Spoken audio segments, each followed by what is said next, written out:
I'm Amanda Nguyen, and I am a civil rights astronaut. That has got to be one of the coolest titles ever. But like many awesome accolades, it was hard-won. Amanda Nguyen grew up in California, surrounded by extended family in an area called Little Saigon. And it really just filled my childhood with a strong sense of heritage. I knew, one, that I was Vietnamese, and two, I knew the cost of freedom. The diaspora of Vietnam has had so much resilience, as equally as the people in Vietnam. So I'm really proud to be Asian American, and being a part of that community shaped my identity. Nguyen's mother was the first in her village to go to college, but she never got to finish. Being able to graduate from Harvard was, and even the acceptance was a dream, not only for me, but for her, for my family. That dream turned into a nightmare. I think that the fear so many parents have is, when they send their children off, are their children are going to be okay? And for the most part, of course, that is what we hope for our children, but it's also a reality that college campus assault is happening. And that's what happened to me. I was raped on campus in 2013, my last semester of Harvard. I remember going to the hospital, having a rape kit procedure done.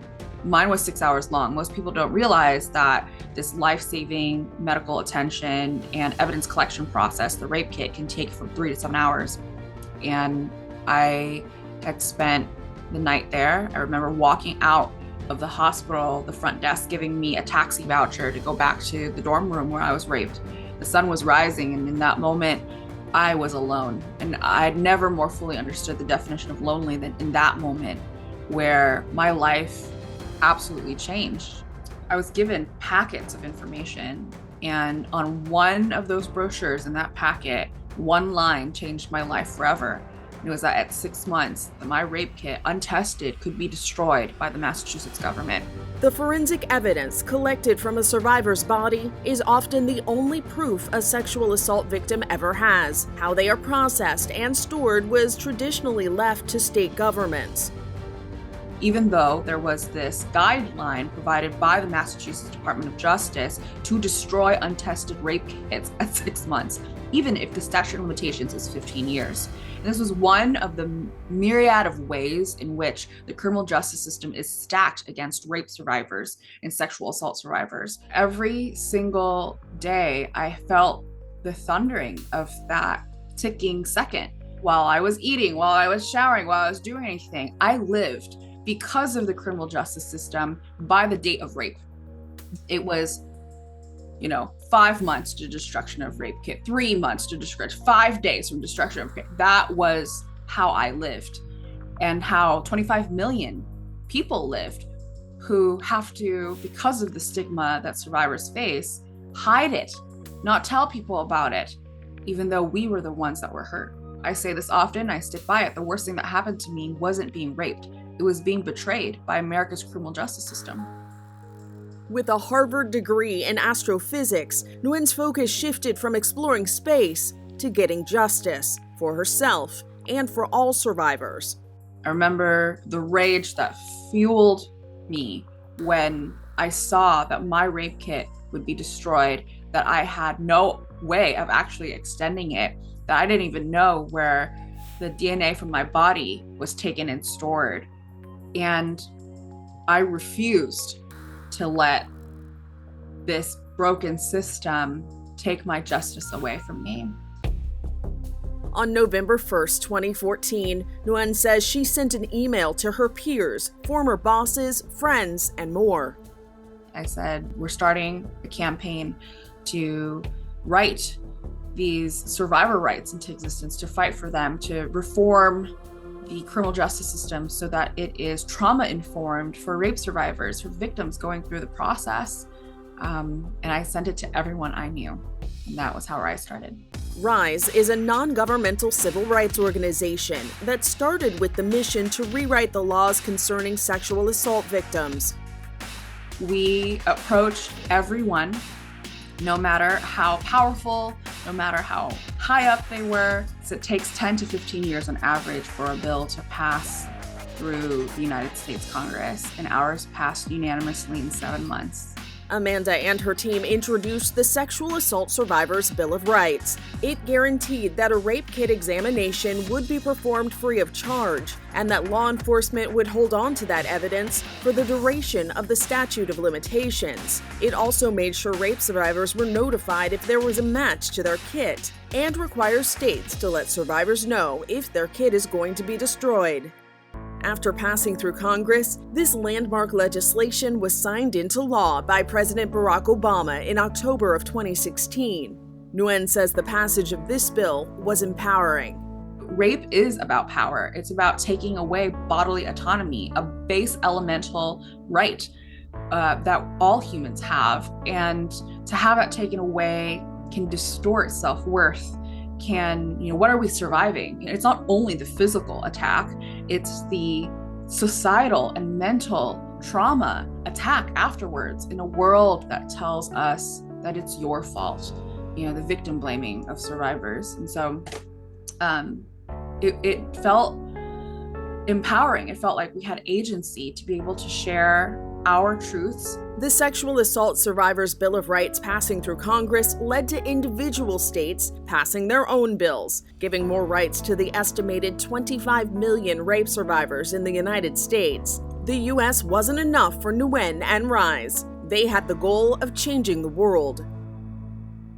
The United Nations campaign was a response to over 1 million people who reached out after President Obama signed our law and said, hey, we experience this too in our countries. How do we band together to bring this across the world?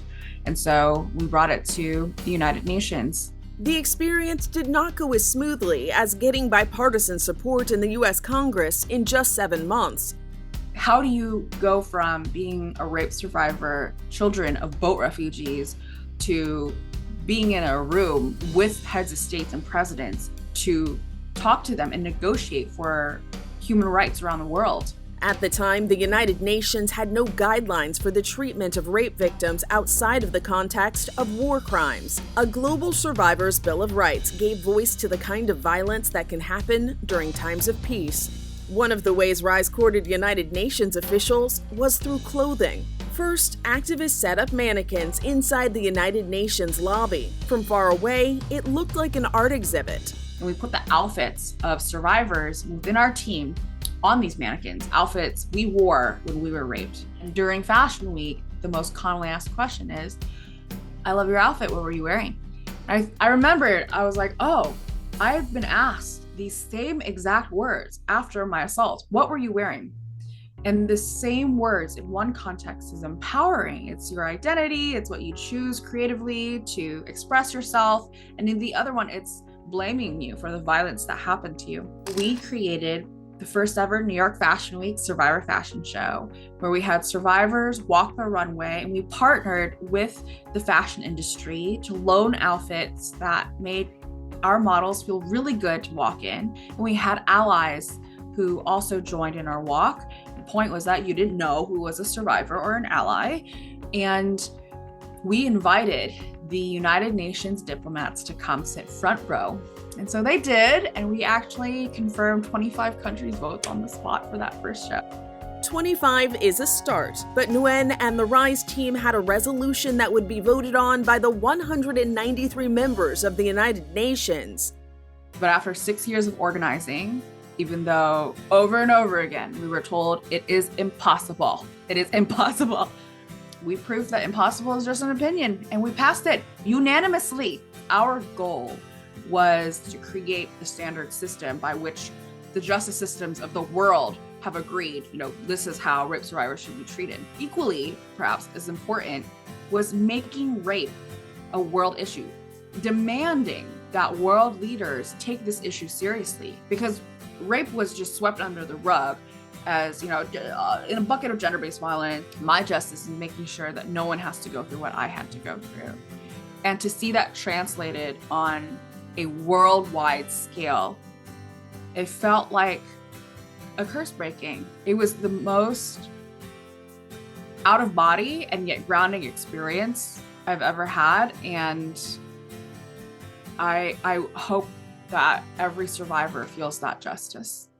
Nguyen's work has garnered high-profile recognition, including a nomination for a Nobel Peace Prize. Those accolades bring her focus back to the work. I think one of the most common questions I get is, well, where do you go from here? What next? And it's always the same answer. The work. The work is next. And this fight is an intergenerational fight. And I am so lucky as an activist to have fought for my rights, to in my lifetime see these rights pass, and to even see the legacy of its ripple effects. We all know as survivors that the courts fail us. And so I want everyone, especially survivors, to know that they are not alone, that despite this, we have been fighting, that they are holding the line. We believe them. My parents are survivors. You know, they survived war. My mom and her siblings are boat refugees from Vietnam. You know, they survived pirates, they survived a refugee camp, they survived the guards as they escaped, they survived a tidal wave storm.